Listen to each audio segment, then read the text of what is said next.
At sa nakaraang kwento kung saan tayo natapos sa part 27, minaiging pinapakinggan ni Jiang Kai ang dalawang lalaki na naglalakad sa kanila patungkol sa nalalapit na Guild Challenge Tournament, at sa pagpapatuloy ng part 28.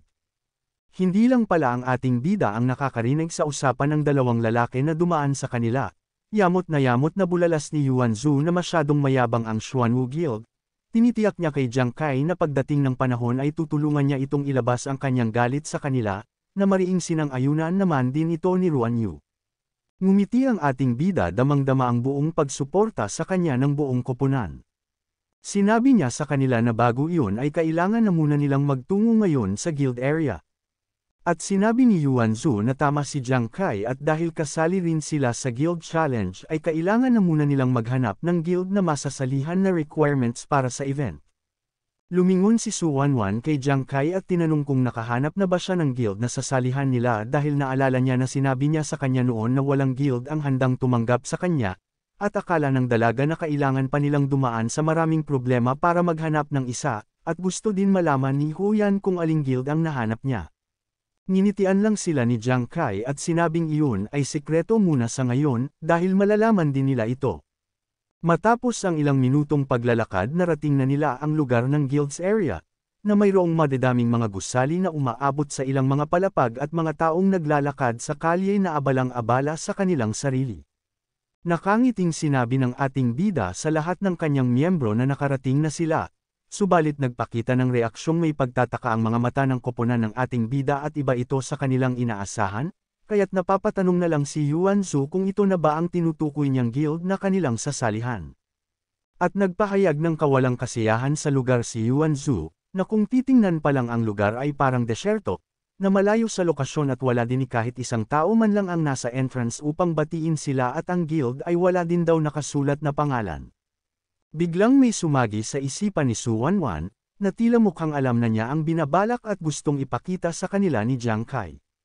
Nagsimulang maglakad ang kanilang kapitan, hawak-hawak ang nilabas nitong card, at nang makalapit na ito sa tarangkahan ay kaagad siyang tinanong ni Su Wanwan kung pinaplano niya bang gumawa ng kanyang sariling guild. Nang nilapit niya ang card para masimulang mascan, at habang ginagawa iyon naglalabas ito ng mga kumikislap na kuryente. Kahawig na ancient mirror ay lumitaw ang pangalan ng guild na nagngangalang Guild of Gods, at tumugon si Jiang Kai kay Su Wanwan na tama ang tinatanong niya. Ang kanilang ekspresyon ay napalitan ng pagkamangha nang magsimulang magbukas ang malaking tarangkahan sa kanilang harapan. At nang natatanaw na nila ang mismong loob ng guild ay humihigit pa ito sa kanilang ekspektasyon, nakita nila ang isang malinis at napakalaking puting gusaling mansyon, at sabay-sabay silang napapasigaw na napakaganda ng loob nito. Lumingon si Jiang Kai sa kanyang koponan, nagpapakita ng masayang ngiti at inaanyayahan ang lahat ng miyembro niya na pumasok sa loob ng kanyang sariling guild. Nang makapasok na ang lahat sa loob, ay ni isa sa kanila ay halos hindi makapagsalita sa mismong pinapakitang naturang ganda ng paligid na parang isa itong lugar ng mga maharlika. Sumabog sa tuwa si Yuan Zhu at marahan niyang tinapik ng kamao si Jiang Kai, at masaya niyang tinatanong kasabay ng gustong malaman kung kailan pa siya gumawa ng guild, na palihim talaga siyang gumawa ng isang malaking hakbang na ito. Tinatanaw ni Huyan ang napakalaking magandang disenyo ng arkitektura ng gusali, bulalas niyang napapasabi na halos hindi niya ma-imagine na ang kanilang kapitan na napakakuripot ay talagang handang bumili ng ganoon kagandang lugar. Sa tinurang pagpapahayag ng saloobin ni Huyan sa kanya, ay parang isang malakas na puwersang salita ang tumama kay Jiang Kai, at nang makitang tinamaan ng katotohanan si Jiang Kai ay halos hindi maitago ni Su Wanwan ang hindi matawa sa pagpapakitang reaksyon ng kanilang kapitan, habang abala naman si Ruan Yu na suriin ang paligid at napapatanong na lang kung magkano ang halaga ng lugar na ito, na hinuhulaan na tiyak na umaabot ito sa halagang 100 milyong Ghost Star Coins. Napapasabi na lang ang ating bida sa kanyang isipan na talagang hindi na mabubura pa sa kanilang mga mata ang kanyang imahe bilang kuripot. Sinimulang patunugan ni Jiang Kai ang kanyang lalamunan para kunin ang atensyon ng kanyang koponan, sabay pinindot ang relo na lumalabas ang holographic system nito. Nagtipon silang lahat sa harap ng kanilang kapitan, at napapansin nila na ang kanilang smartwatch ay lumilitaw ang holographic notification system upang may ipaalam sa kanila, at sinabi ni Jiang Kai na matagal na niyang itong pinaplano sa mahabang paahon, at habang siya ay bumibili ng job-changing materials para sa lahat ngayong araw, ay nag-apply na din siya para sa pagpaparehistro ng guild. Muli niyang kinuwento noong una siyang dumating sa Ghost Star, ang lahat ng guild na kanyang gustong salihan ay sunod-sunod na tinatanggihan siya dahil natatakot sila sa kapangyarihan ng pamilyang Huang. Kaya nagtayo na lang siya ng sariling niyang guild, na mas mabuting umasa na lang daw siya sa sarili kaysa umasa sa kapalaran o swerte. Natapos na din ang pagproseso sa pag-identify ng sistema sa lokasyon ng guild ng ating bida, at ang pag-verify din ng impormasyon ng guild ay kumpleto na rin, at sumunod na lumitaw ang notification system na sinasaad na ang Guild of Gods ay opisyal nang naitatag. Natutuwang sinabi ni Jiang Kai sa kanila na kahit nagsisimula pa lang ang kanilang guild ngunit sa wakas ay mayroon na rin silang tahanan sa planetang Ghost Star, sabay-sabay ang lahat na tumatawa at nagdidiwang. Sa sumunod na araw, nakangiting tagumpay si Yuanzu at masayang binalita sa kanila ni Jiang Kai at Fuyan na naging success siya sa kanyang pag-job change, at sinabi niya na ang dati niyang propesyon ay napalitan na bilang fighter class. Dagdag pa niya, nagkaroon pa siya ng pangalawang talento at ang kanyang mga attributes ay mas lalo pang pinalalakas. Tinanong naman ni Jiang Kai kung ano ang talento niyang iyon. Pinaliwanag ni Yuanzu na ang kanyang pangalawang talento na tinatawag na Omnipotent Warrior, nagbibigay daan ito sa kanya na makakuha ng 10% na attribute boost ng higit sa ibang mga propesyon pagkatapos ng pangalawang job change. Maaari din siyang makakuha ng dagdag na 7 puntos na mga katangian sa tuwing siya ay nag-level up. Natutuwang malaman ito ng ating bida na hindi na iyon masama para sa kanya. Sinabi ni Huyan kay Yuanzu na malakas ang attribute boost mula sa Martial Apprentice Career Path, na talagang karapat-dapat iyong maging isa sa pinakamalakas na propesyon sa kaharian ng Shengyao, at talagang naiinggit siya sa kanya. Nagsimulang tumalikod si Yuanzu sa kanila na inaangat ang kamay na pinapakita ang dalawang daliri na nakataas na sinasabing hindi lang doon iyon nagtatapos. Ipinaliwanag niya na sa panahon ng labanan, maaari niyang malayang ilaan ang lahat ng mga attributes na nagpapahintulot sa kanya na maging maliksi o mas maging may mataas na pag-atake, at pagkatapos ay babalik ang mga attributes niya sa dati pagkatapos ng laban, at may pagkakataon din na ang kanyang talento ay natutulungan siyang matuto ng mga bagong galaw sa mga kasanayang panlaban. Hindi inaasahan ito ng ating bida na ang kanyang bagong talento at mga kasanayan, at sa kakayahan niyang malayang paglalaan ng lahat ng kanyang mga katangian at kung ginamit niya ito ng maayos ay kayang-kaya niyang durugan ang mga kalaban ng parehong level, masayang wika din sa kanya ni Huyan na ang kakayahan niyang matuto ng mga bagong galaw ay halos katumbas ng may mga libreng kasanayan. Lumapit si Jiang Kai kay Yuanzu sabay hinawakan ito sa balikat, at sinabi niya sa kanya na siya ay maaaring maging isang versatile na martial apprentice, at nahihiyang tugon naman ni Yuanzu sa ating bida na mapaprotektahan niya na din siya simula ngayon. Hindi naman maalis ni Huyan ang pagkainggit niya kay Yuanzu at napapaiyak na lamang sa tabi. Pagkatapos ng ilang mga minuto, bumukas muli ang pinto, at lumabas si Ruanyu at dahan-dahang sinarado ang pinto na nagpapakita ng walang kasiyahang ekspresyon. Tinanong nila si Ruanyu kung meron bang mali sa kanya, dahil kitang-kita nila ang lungkot ng kanyang mukha. Naiiyak na pinahayag ni Ruanyu sa kanila na naging successful ang job change na naging alcoholic class, at ang innate talent skill niya ay ang magsaya habang umiinom ng alak na tinataasan ang kanyang strength at ng kanyang agility ng karagdagang 2 puntos sa bawat level, subalit ang 3 puntos sa kanyang konstitusyon ay nabawasan ang pagtaas mula sa 3 hanggang sa 2 puntos. Pinaliwanag ni Jiang Kai kay Ruanyu na base sa kanyang kaalaman. Sa pangkalahatan ng mga propesyon na pagkatapos ng level 20, ang mga propesyon ay nakakakuha ng 20 attribute points bawat level, bukod pa sa mga martial apprentice at mga soldier class at iba pang espesyal na propesyon na maaaring makakuha ng mga karagdagang attribute points, napakakaunting iba lamang daw ang makakakuha ng mga ito, at dagdag pa ni Jiang Kai na medyo maganda na ang kanyang propesyon na makakakuha ng 3 dagdag na attribute points. Nang marinig yun mula sa kanyang kapitan ay sumigla ang dating malungkot na ekspresyon ni Ruanyu. At sa opinyon ni Huyan nasa palagay niya ay bibihira rin iyon. At pagkatapos nito ay nagsimula siyang magtanong kay Ruanyu dahil mas curious siya sa kanyang talento sa pagsasaya sa alak at kung paano ang isang tao ay nagsasaya sa alak. Para malinawan silang tatlo, pinaliwanag ni Ruanyu ang tungkol sa kanyang bagong class na sinabing ang pagsasaya sa estado ng alak ay maaaring mas lubusang pasiglahin ang kanyang kamalayan, na nagpapahintulot sa kanya na pumasok sa isang banayad na estado sa pagitan ng lasing at matino mula sa ganap na pagkalasing, subalit nahinto siya sa pagpapaliwanag at nagdadalawang isip kung sasabihin niya ba talaga ito sa kanyang team. Nabitin ang tatlo patungkol sa kanyang bagong class at napapatanong kung bakit siya nahinto sa pagpapaliwanag. Napakamot na lang si Ruan Yu at nahihiyang sinabi sa kanila na sa pangkalahatan ay mas lalo siyang hindi napipigilan. Mabilis nagbago ang reaksyon ng tatlo nang malaman na tila medyo malayo ito sa kanilang inaasahang positibong resulta sa kanya, at patuloy pa din ang kawalan ng kontrol niya sa sarili sa paglalandi kapag naka-drunk mode ay hindi pa rin ito mawawala. Makalipas ang kalahating oras, nasa loob pa rin ng silid si Su Wanwan at hindi pa din ito lumalabas. Kahit bakas ang pagkabahala sa kanilang mga mukha, nag-aalalang sinabi ni Yuan Zhu na lumipas na ang kalahating oras ay hindi pa din lumalabas si Su Wanwan, at umaasa siya na sana walang nangyayaring masama sa kanyang pag-job change, at kahit isa din na nag-aalala si Huyan kay Su Wanwan ay sinabihan niya si Yuan Zhu na maghintay pa ng kaunti dahil ang pagbabago ng klase ay palaging isang mahirap na proseso, ngunit naniniwala siyang magagawa ito ni Su Wanwan. Hindi nagtagal, ay sa wakas binuksan na din ni Su Wanwan ang pinto matapos ang kanyang pag-job change.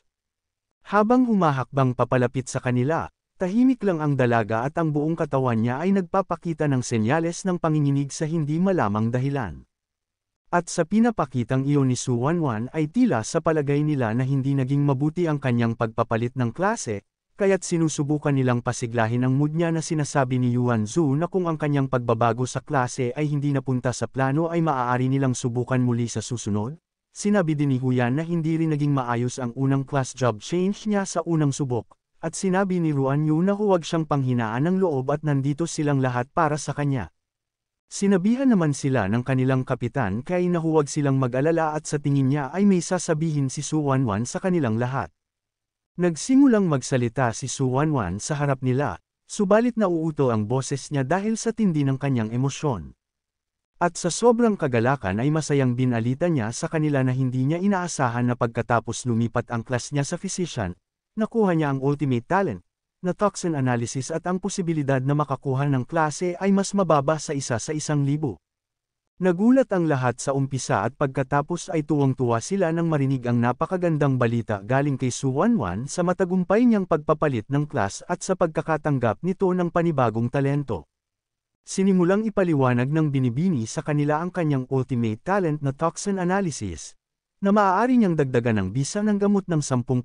at maaari din niyang dagdagan ng bisa ng mga lason ng 50% at higit pa dun na didagdagan din ang pangunawa niya sa mga lason na sangkap ng 30%. Sinabihan siya ni Ruan Yu na ang kanyang ultimate talent ay tiyak na napakagaling at tinanong niya si Su Wanwan kung siya ba ay magiging dalubhasa sa paggamit ng lason. Sagot ni Su Wanwan sa tanong niya na hindi kinakailangan ngunit tulad ng sinasabi nila na ang bawat gamot ay may 3 bahagi ng lason, kapag gumagawa siya ng gamot ay magagamit niya ang kanyang bagong talento upang alisin ang mga toxin, at sa huli ay napapahusay niya ang mga epekto ng gamot. Manghang-mangha ang tatlo at naintindihan naman nila ang malinaw na paliwanag ni Su Wanwan sa kanyang bagong talento.